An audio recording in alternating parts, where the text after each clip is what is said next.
ఐటీలో ఎంట్రీ కావాలా? Trainee software engineer గా అజా కోడింగ్ ట్యూటర్ లో 2 వీక్స్ ట్రయల్ పీరియడ్ లో వెంటనే చేరండి.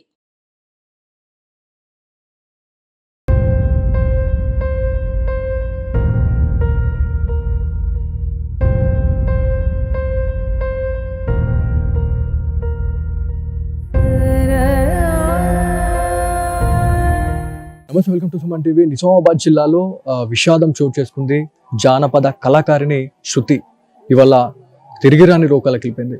సో శృతి గురించి మాట్లాడుకుంటే చాలా చిన్న వయసులో చాలా మంచి స్థానానికి వెళ్ళిపోయింది. కాకపోతే ఈ మధ్య కాలంలో ఇన్స్టాగ్రామ్లో లవ్ పేరుతోనే తను ఒక అబ్బాయిని అయితే ప్రేమించడం జరిగింది.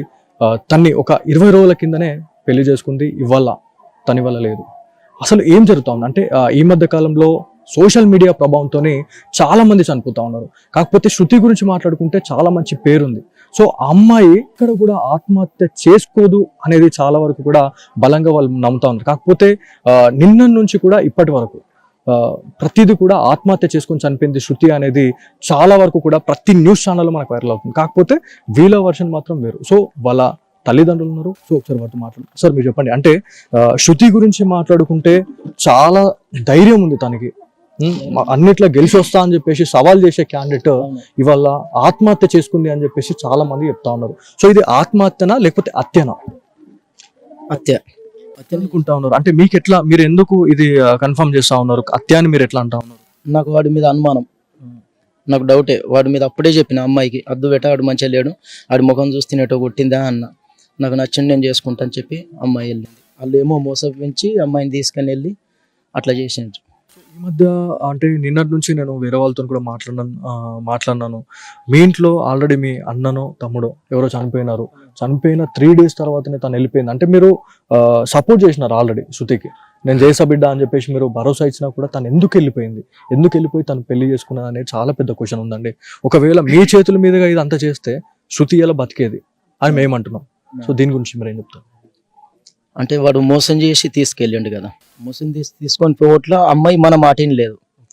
లేకపోతే నేను చెప్పిన జనవరిలో చేసేస్తా బెట్ట పెళ్ళి అని చెప్పిన, నా మాటేం లేదు. ఇక్కడ మా తమ్ముడు చనిపోయిండే, ఆపమని చెప్పిన. వాళ్ళు పెళ్లి డేట్ తీసేసుకున్నారు ఆల్రెడీ 27 నవంబర్ 27 డేట్ తీసారు. తీస్తే నేను చెప్పిన ఆపుండ్రి అని చెప్పిన. మా కులం పెద్ద మనుషులతో కూడా మాట్లాడిపించిన, ఆపురి పెళ్లి, నేను మా తమ్ముడు చనిపోయిండు, ఆ దుకాణంలో ఉన్నాం, మేము ఎటు తిరగలేము అని చెప్తే మేము ఆపము, వస్తే రండి లేకపోతే లేదు, మేము పెళ్లి చేసేసుకుంటున్నామని చెప్పారు. అక్కడికి వెళ్ళినారు అంటే సిద్దిపేట గజ్వేల్ అని చెప్పేసి చెప్తా ఉన్నారు. సో అక్కడ వాళ్ళ ఇంటికి వెళ్ళిన తర్వాత చూస్తే అక్కడ ఎట్లా ఉంది సిచ్యువేషన్ అంటే ఫోటోలు వైరల్ అవుతా ఉన్నాయి. అమ్మాయి మెడ పైన మొత్తం రక్తం మరకలు కనిపిస్తా ఉన్నాయి. అంటే ఆత్మహత్య చేసుకునే క్యాండిడేట్ని చూస్తే అట్లా అనిపించదు. సో దీని గురించి మీరు ఏం చెప్తారు? అంటే బ్లీడింగ్ అనేది ఎక్కువ కనిపిస్తుంది. అంటే కొట్టి చంపేసిరా లేకపోతే ప్రీ ప్లాన్ గా ఏమైనా చేసిరా అనేది కూడా చాలా మంది అనుకుంటా ఉన్నారు. సో దీని గురించి ఒత్తేసారు, ఏమిటితో ఒత్తేసిండో కానీ ఇటు ఒత్తేసిండు. అదైతే ఊరేసుకోలేదు. అక్కడ చూస్తే ఆ జాగాలో చూస్తే ప్లస్ పాయింట్లో చూస్తే మాత్రం అది కాదు, ఊరేసుకున్న జాగానే కాదు. నేను మొత్తం గమనించినాము, మా వాళ్ళు కూడా అక్కడ చూసిర్రు. అక్కడ ఫ్యాన్ మీద దుమ్ము ఉన్నది, దుమ్ము ఎటు చెదిరిపోలే. రాత్రి మేము చున్ని తువ్వాల చొరగొడితే ఫ్యాన్ మీద పడ్డది, దుమ్ము చెదిరిపోయింది. మరి అమ్మాయి చొరగొట్టేటప్పుడు దుమ్ము చెదిరిపోలే కదా, చెదిరిపోలేదు. అలాంటిది కాదు, అత్తేనే అని చెప్పి నేను పోలీసు వాళ్ళకు కూడా మేము ఏమైనా వచ్చింది, కాల్ ఏమైనా వచ్చింది అంటే శృతి విషయంలో ఇట్లా జరిగిందని చెప్పేసి ఎవరు కాల్ చేశారు మీకు? పీర్లపల్లి నుంచి ఎక్స్ సర్పంచ్ అనేది ఫోన్ చేసిండు, మీ అమ్మాయి చనిపోయింది, శృతి అమ్మాయి మీ బిడ్డనే కదంటే అవును అన్న, మీ అమ్మాయి చనిపోయింది రండ్రి అన్నారు. అమ్మాయి ఎట్లా చనిపోతుంది అని చెప్పిన. పెళ్ళి 20 రోజులు అయింది, మీరు ఎట్లా చేసుకున్నారు, ఎట్లా చంపుతారు, నేను వచ్చే వరకు శవం అక్కడనే ఉండాలని చెప్పిన.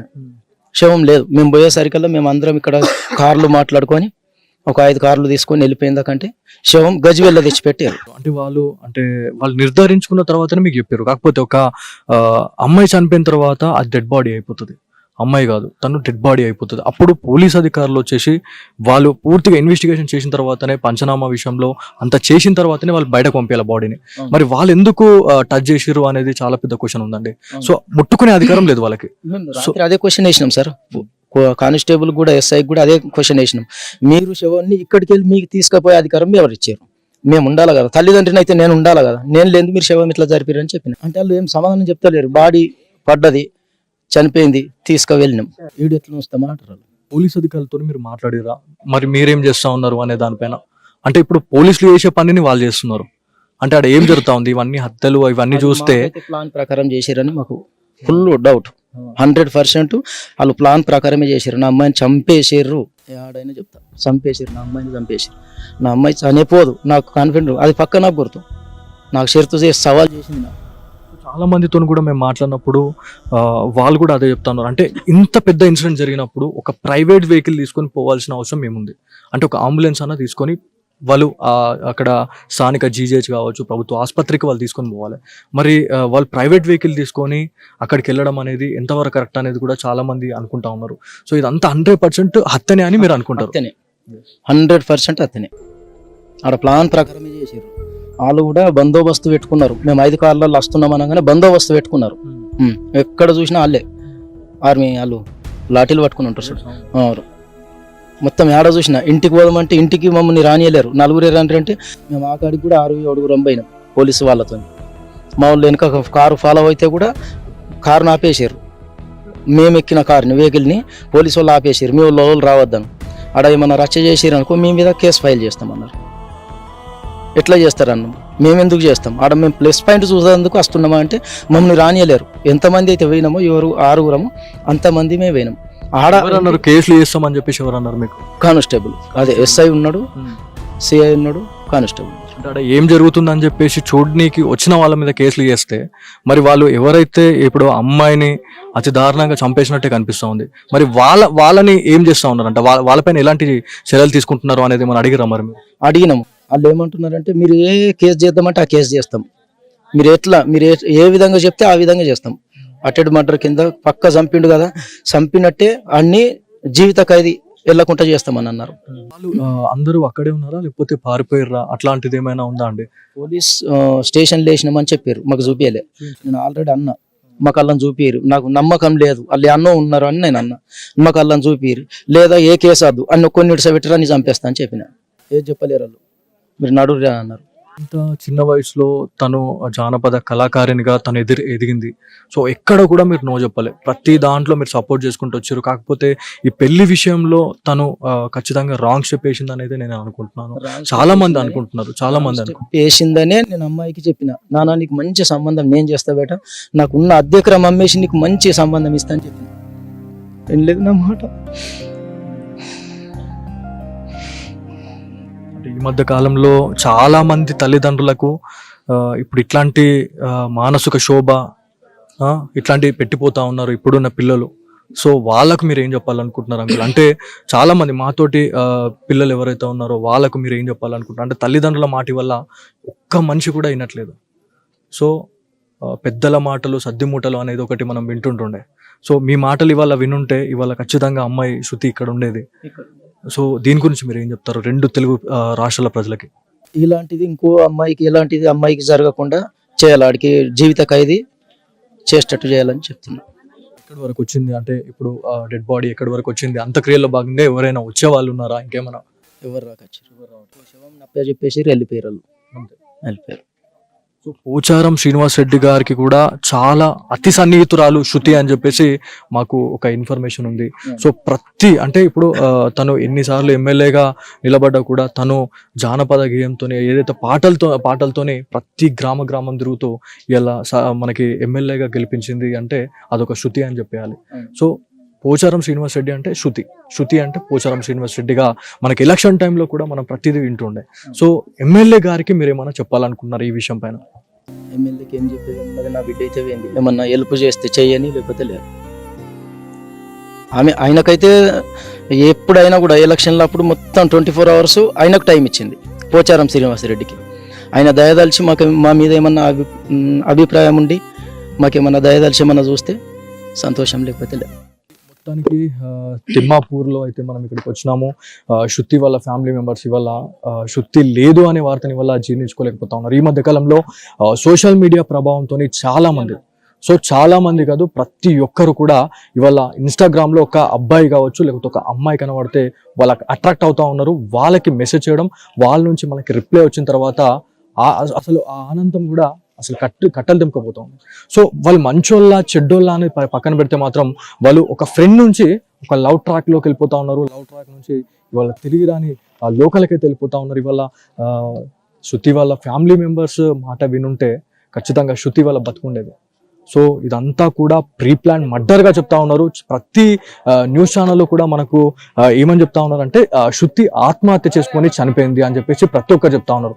కాకపోతే తను ఆత్మహత్య చేసుకుని అంత పిరికిది కాదు అని చెప్పేసి మనకు రమేష్ గారు అయితే చెప్తా ఉన్నారు. కాకపోతే ఇప్పుడు అంటే నిన్న నుంచి మనకు ఒక న్యూస్ ఏంటంటే, ఒక వ్యక్తి చనిపోయిన తర్వాత ఆ బాడీని ముట్టుకునే అథారిటీ ఎవరికి ఉండదు.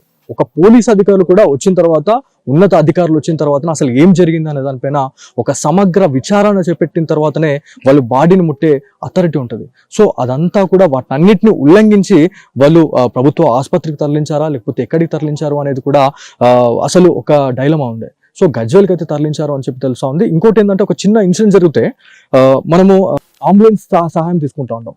సో ఆమె చనిపోయింది అని చెప్పేసి నిర్ధారించుకున్న తర్వాత వాళ్ళు ఒక ప్రైవేట్ వెహికల్ తీసుకొని వాళ్ళు హాస్పిటల్ వెళ్ళారంటే ఇది ఎంతవరకు కరెక్ట్?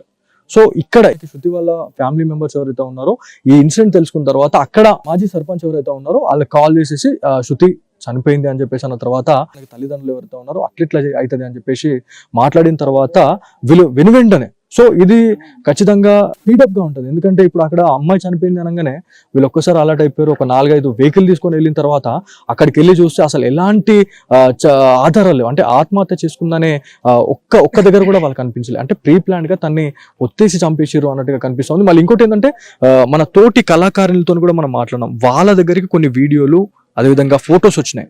సో ఎవరైనా ఆత్మహత్య చేసుకుంటే నాలుక బయటకు చేయడం కానీ లేకపోతే అట్లాంటిది మనకి కనిపిస్తూ ఉంటుంది, ముఖం ఉబ్బిపోవడం. సో అట్లాంటివి కనిపిస్తాయి. కాకపోతే అమ్మాయికి శృతి విషయంలో మనము ఆ ఫొటోస్ కానీ వీడియోస్ చూసిన తర్వాత ప్రీ ప్లాన్డ్ గా ఆమెను చంపేశారు అన్నట్టుగా తెలుస్తూ ఉంది. అంటే 20 రోజులలోనే ఆయన చంపేసిండు అంటే ఒకసారి ఆలోచించండి. అంటే ఒక అమ్మాయి మనని తల్లిదండ్రుల్ని వదిలిపెట్టేసి మన దగ్గరకు వస్తుందంటే మనం ఎంత మంచిగా చూసుకోవాలి. సో ఇదంతా కూడా 2 తెలుగు రాష్ట్రాల యంగ్స్టర్స్ కి నేను చెప్పాలనుకుంటున్నా ఏంటంటే, ఒక అమ్మాయి అందరినీ వదిలేసి ఇవాళ నీ దగ్గరకు వచ్చిందంటే ఎంత నమ్మకం ఉండాలా.